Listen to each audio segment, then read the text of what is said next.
Hello everyone, it's Shane Kanto, your Wasteland Reviewer, and I'm here to do my second round of Lost in the Wasteland because apparently I forgot to do the second round questions and jumped right to the third one, so I'm doing a special episode this week to fill in for Lost in the Wasteland, so hopefully you enjoy listening to my answers for the second round questions that I ask people when they come onto my show. And starting off, what is a previously released film you have never seen that you're most excited to check out? And mine would have to be Memories of Murder. And I've been getting really big on Bong Joon-ho, like so many other people. I actually own this now, so I just need to get around to watching it. And this is like a crime drama that is from Bong Joon-ho with Snowpiercer and Okja and Parasite, and I'm such a big fan of his work now that I'm very excited to go back and check out his other work, including this. Incendies from Denis Villeneuve was a really close second because these are both directors that I've become so big on their work that I want to go back and really check out some of the things from earlier that I haven't gotten around to checking out. And I really do hope to check that one out soon, so hopefully it won't be on this list too much longer. Probably going to wind up being an episode on Rowan in the Wasteland, so just to give you a heads up. Now, number 2 is the upcoming film that you're most excited about, and as of recording this, and I feel like an idiot for not saying this when my friend Ben asked me last week, it's The Glass Onion. Oh my god, I'm so excited for this movie. I was such a huge fan of Knives Out, and Rian Johnson is such a great filmmaker, and just this Benoit Blanc character and seeing him doing more mysteries is going to be so much fun. This is specifically for this year. Overall, I'm so excited for Killers of the Flower Moon. Bring on that Scorsese, but I'm really excited for The Glass Onion, that cast. Daniel Craig, Edward Norton, Kate Hudson, you have Dave Bautista and so many other people. Leslie Odom Jr., if I'm not mistaken, is in it as well. It's another big cast, a lot of fun. I'm really looking forward to it. My number 3, which is what film you wish would be remade. And I really think about this, and I was really thinking about some films like one that I think would be cool, has such a great concept that I would love to see remade is In Time, that Justin Timberlake film, because, like, not the strongest actors and in the film, except, like, Cillian Murphy's great, and not the best execution. I feel like something like that in the hands of, like, a Fincher or a Cronenberg could be so cool. Reign of Fire is definitely up there. Dragons taking over the world, I want to see that. And so there's one I was going to bring up, but I want to give that as an answer for something else, so we're going to get there soon. But those are definitely 2 interesting concepts that I think would be great to be remade. My fondest memory of going to the movies, honestly, one of my fondest memories of going to the movies really is that first time that I went with like a whole big group of people in college to go see the Avengers. Sitting there, whole entire story here. We went to Wegmans beforehand. We got there 2 hours early because you couldn't just reserve your seats back then. Went to Wegmans. I got like half a pound of gummy alphabets and shoved them in my pockets. And of course, I have to throw this in there. All my friends used to make fun of me for wearing jean shorts. They didn't make fun of me that night because I could fit all their candy in my pockets. Generally, don't bring in food to the movies because, like, you should get it there because that's how you want to keep the theaters open. But I was a poor college student back then, so don't judge me too harshly.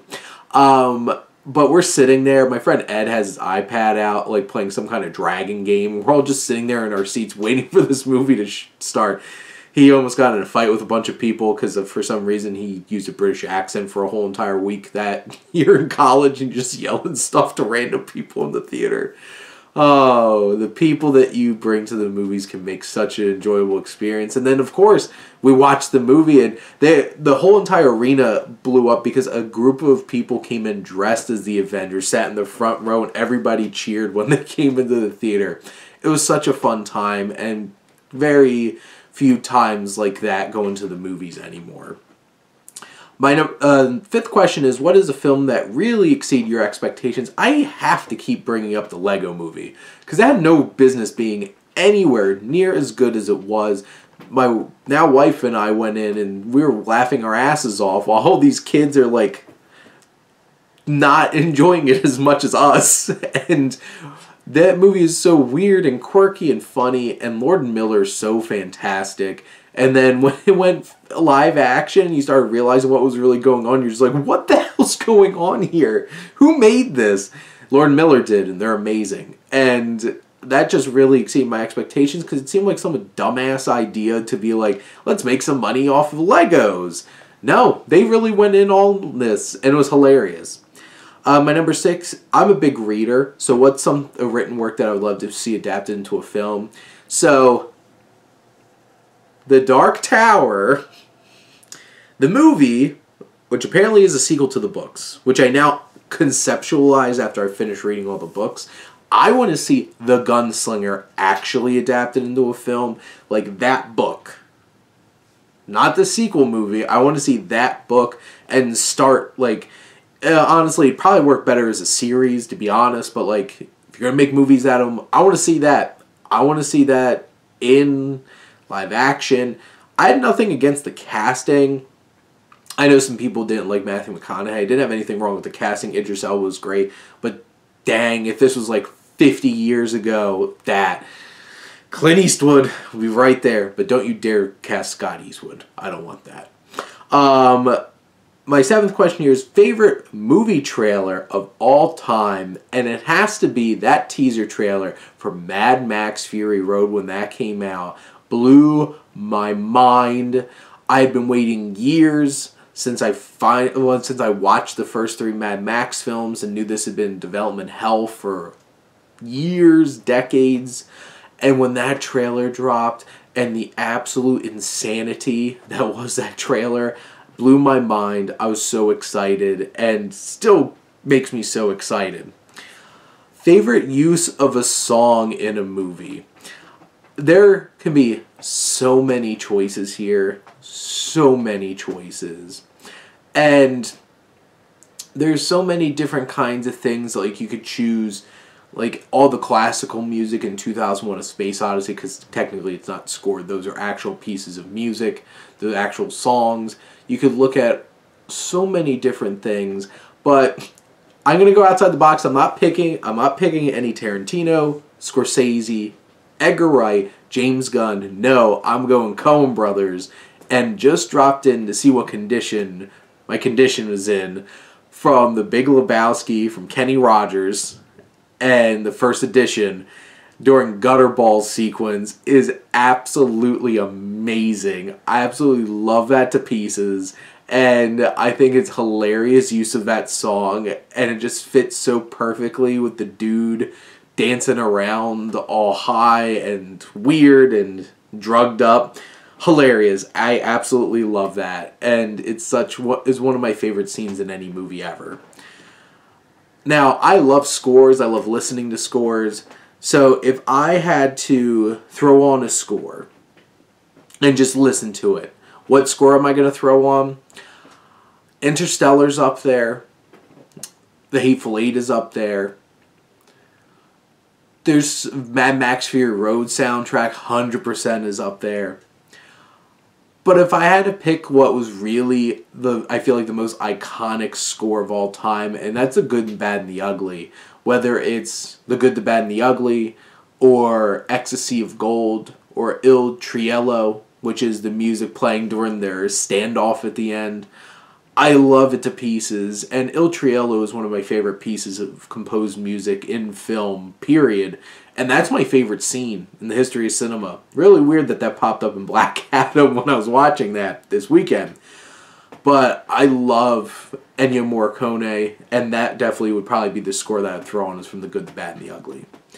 And what's one thing that I wish movies would stop doing? Stop giving away the whole damn movie in your trailers. What the hell? That's why I don't really watch trailers anymore, because I can't stand it. And, like, Ticket to Paradise, whole movie. Anything from Sony shows you the whole movie. Why do I need a 4-minute Hobbs and Shaw trailer that shows me the whole damn movie? Don't need it. So stop showing so much in the trailers. Let us go enjoy the movies. I know why you do it, and I get it. You're not targeting towards me, but I go out of my way to not watch trailers because I can't stand how much they give away anymore. I want to be surprised. I want to go in a theater not knowing what the hell's going to happen. Subvert my expectations. Don't treat me like a baby and play out the whole entire thing for me. It's just like, don't worry, you'll know what happens. I don't want to know what happens.